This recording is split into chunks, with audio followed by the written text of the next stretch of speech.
عدالة هاهلو عبد الله كلمية عدالة هاهلو عبد الله كلمية على السودايو حريق عبد الله كلمية حق ماهن حيرنا ماهن maalintii saddexaad ayuu si sharci darraah ugu xiran yahay dowladda Soomaaliya wariye Cabdullaahi Kulmiye Cadow oo ka tirsan KNN kaas oo laba habeen ka hor xilli saqdhaxa ah ay gurigiisa ay kala baxeen ciidamo ka tirsan nabad sugidda iyo sirdoonka qaranka Soomaaliyeed banaanbax ay isugu yimaadeen wariyaasha Muqdisho ayaa waxa ay ku muujiyeen dareenkooda la xiriira xariga sharci darrada ah ee Cabdullaahi Kulmiye Cadow iyaga oo la dalbaday in xorriyadiisa dib loogu soo celiyo lana cadeeyo ujeedka xariga loo geystay abwaan Ismaan Cabdullaahi Guure gudoomiyaha idaacadda Kulmiye ayaa sheegay in taliyaha nabad sugidda Soomaaliya Fahad Yaasiin oo markii hore ahaan jiray saxafi iminka loo baahan yahay in shuruucda saxaafadda uu dib u xasuusto horta taliyaha hay'adda nabad sugidda maanta wuxuu ahaa nin saxafi oo muddo ka hor saxaafadda cabanaysa ayuu ka mid ahaa shuruucda saxaafaddana waa yaqaanaa dadna waa waraysan jiray bal horta sharcigaas inuu dib u fiirsho haddii alla waagu wariyaha ahay xasuusto waa ku tali lahay waxaan kaloo aan rabaa xalay wasiirada la magacaabay waxaa ka mid ah laba wariye wasiirka amniga xasan xudubey iyo wasiir ku-xigeenka wasaaradda warfaafinta alcadaala ayaga laftirkoodana waxaan kula tali lahay maanta shaqada inay ka bilaabaan haddii alla kuuroy arrinta taagan inay wax ka qabtaan oo ayaga laftirkooda ay dib u xasuustaan markay saxafiyiinta ahaayeen oo dhibka saxaafaddu ay qabto ay soo mareen marka inay dib u xasuustaan xaaladaasna waa kula tali lahay madaxda Soomaalida laftirkeeda waxaan kula taliha xilligan waxay ahayd xilligii kaambeynka la gelayo saxaafadda ay aad u jeclaan jireen dadka xildoonka marka hadday saxil rabeen hanoo cadeeyaan haddii alla ku roon yahay sidaanu dhaqan maahane intaas ayaan ku tali lahay waa maasantii Maxamed Ibraahim Macallimu oo ah xogaaya ururka Fosej iyo Maxamed Cabdiwahaab oo ah xogayaha midowga warbaahinta Sooma ayaa halkaasi ka jeediyay hadallo ay ku muujinayaan in si weyn ay uga soo horjeedaan falka lagula kacay wariye Cabdullaahi Kulmiye Cadow waxaan ka xunnahay xariga u dhigma afduub ee loo geystay wariye Cabdullaahi Kulmiye Cadow oo 72 saacadood naga maqan oo aanan haynin waxaan rabnaa warbaahinta Soomaaliyeed inaan ka sheegno saxaafadda ama wariyenimadu inaysan dambi ahayn waxaan rabnaa inaan mas'uuliyiinta dawladda oo madaxweyne Farmaajo oo dalkan loo doorto ugu horeeyo inaan weydiino dalka ma waxa lagu xukumaa dastuurkan mase dawlad military ah ka jirta dalka anaka waxaan ognahay in dastuurkan 2012 loo ansixiyay dawlad dimuqraadiyana ay ka jirto marka waxaan fahmi la'nahay xaaladda wariyaasha Soomaaliyeed ee shacabka Soomaaliyeed ba lagu sameeynayo madaxweynaha iyo madaxda dalku ma ka warqabaan miyaa mase ayaga hawshaas ka dambeeyo ayaga soo abaabulay waxaan maroonaa wariyihii labaad oo mid hore ayaa 4 bil god lagu hayoon warka kala la'aan maantana waxaan maroonaa mid kale in habeen saq dhexe 12 ka habeennimo gurigiisa loogu dhacayo albaabka loo jabiyay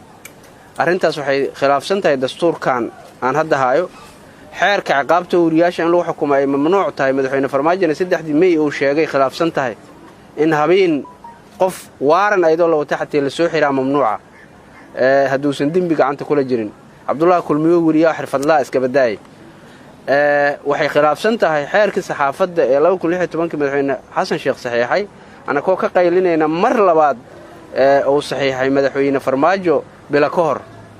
oo nala dhahay xeer saxaafadda u danaynayo shacabkana u danaynayo waa maanta shir jaraa'idan qabanoona banaanbaxan dhigoona laakiin maalinta ku xigta waxaan tagi doonaa godka uu ku xiran yahay in ama nala geliyo dhamaanteen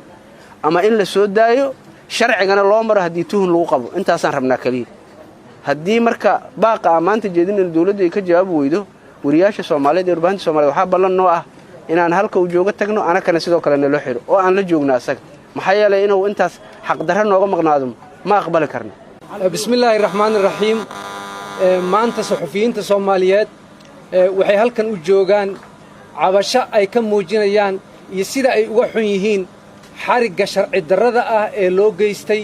wariye Cabdullaahi Kulmiye Cadow oo wariye Soomaaliyeed oo la yaqaano muddo dheer dalkan dadkii kamid ah u soo shaqeeyay waligiisaan meeshan ka bixin ayaa isagoo shaqadiisa wata maaragtay shaqadaas oo ah shaqadii saxaafadda ee u egmanaa inta maaragtay habeen madow gurigiisa loogu dhacay habeenkii sabtidii axadda soo gelayso la jajuubay oo la xiray oo reerkiisa oo dhan argagax la geliyey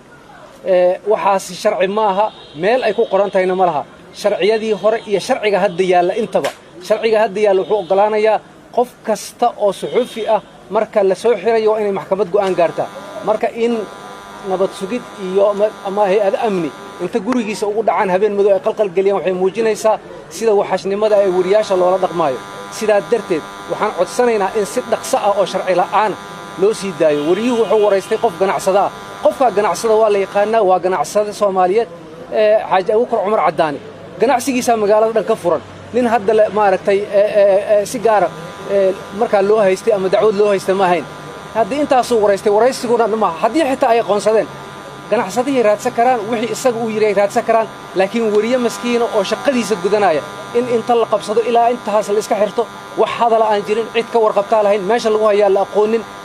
waxay muujinaysaa sida cadaawadda loo hayo wariyaasha sidaa darteed waxaan codsanaynaa si degdega oo shuruud la'aana in wariyahaas loo sii daayo xorriyaddiisa uu helo inta uu ka helaayana wariyaasha soomaaliyeed waxay wadi doonaan cabashadaas maadaama habka loo xiray iyo sifada loo maray intuuna aanay sharci ahayn qaar ka mid ah saxafiyiintii ka qayb galay bannaanbaxa ayaa iyaguna dareenkooda sidan ku muujiyey waxaan la qabaa dareenkaas waxaan leenahay waa ka xunnahay xarigga walaalkeen cabdulaahi kulmiye cadow oo ka tirsanaa warbaahinta KNN horeyna muddo dheer saxaafadda si mutadawacnimoa ugu soo shaqeeyey iyadoo duruufaha dalka ay sidan ka adkaayeen marka waxaan leenahay la sii daayo sidoo kale waa aabbo soomaaliyeed oo 8 ilmood oo hooyo la'aana korsanaya hooyadiisoo waayeelana maaragtay mas-uul ka ahaa marka waxaan leenahay la sii daayo waxaan sidoo kale ka xunnahay in dawladda sharciga iyada loo igmaday inay ilaaliso aysan ilaalinayn oo ay ku tumanayso arrintaasoo maaragtay khatarteeda leh marka wariyaasha soomaaliyeed ee muqdisho ku nool iyo guud ahaan soomaaliya haddii aan nahay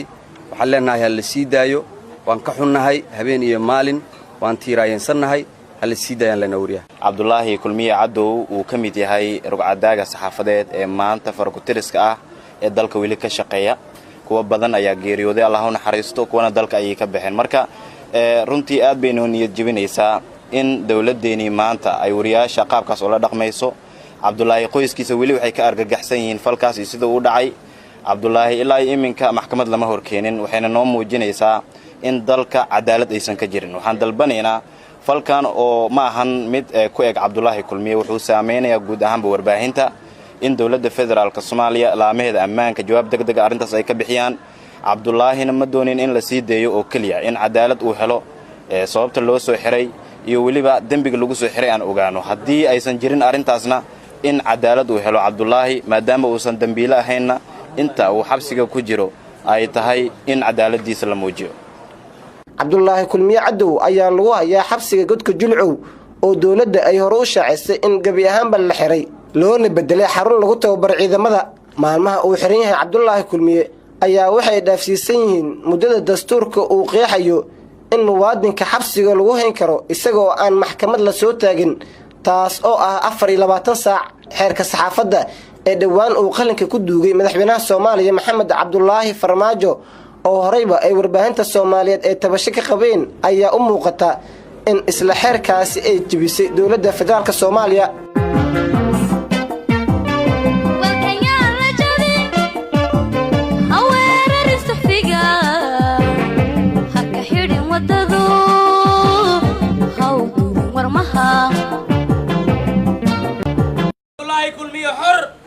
عدالة هاهلو عبد الله كلمية عدالة هاهلو عبد الله كلمية على السودايو حريق عبد الله كلمية حق ماهن حيرنا ماهن بسم الله الرحمن الرحيم maanta saxufiyiinta Soomaaliyeed waxay halkan u joogaan cabasho ay ka muujinayaan iyo sida ay uga xun yihiin xarigga sharci darrada ah ee loo geystay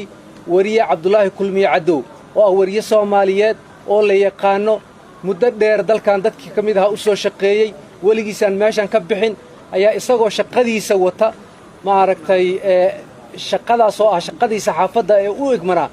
inta maaragtay habeen madow gurigiisa loogu dhacay habeenkii sabtidii axadda soo gelayso la jajuubay oo la xiray oo reerkiisa oo dhan argagax la geliyey waxaasi sharci ma aha meel ay ku qoran tahayna ma laha sharciyadii hore iyo sharciga hadda yaalla intaba sharciga hadda yaalla wuxuu oggolaanayaa qof kasta oo suxufi ah marka la soo xirayo waa inay maxkamad go'aan gaartaa marka in nabad sugid iyo ama hay-ado amni inta gurigiisa ugu dhacaan habeen madow ay qalqal geliyaan waxay muujinaysaa sida waxashnimada ee wariyaasha loola dhaqmaayo sidaa darteed waxaan codsanaynaa in si dhaqso ah oo sharci la'aan loo sii daayo wariyuhu wuxuu waraystay qof ganacsada ah qofka ganacsada waa la yaqaanaa waa ganacsada Soomaaliyeed xaaji Abuukar Cumar Cadaani ganacsigiisa magaalada dhan ka furan nin hadda maaragtay si gaar marka loo haystay ama dacwad loo haystay ma ahayn haddii intaas uu waraystay waraysiguna ma haddii xitaa ay qoonsadeen ganacsadihii raadsan karaan wixii isaga uu yiri raadsan karaan laakiin wariye maskiina oo shaqadiisa gudanaya in inta la qabsado ilaa intaas la iska xirto wax hadal aan jirin cid ka warqabtaa lahayn meesha lagu hayaa la aqoonin waxay muujinaysaa sida cadaawadda loo hayo wariyaasha sidaa darteed waxaan codsanaynaa si degdeg oo shuruud la'aan in wariyahaas loo sii daayo xorriyadiisa uu helo inta uu ka helayana wariyaasha Soomaaliyeed waxay wadi doonaan cabashadaas maadaama habka loo xiray iyo sifada loo maray inta aan sharci ahayn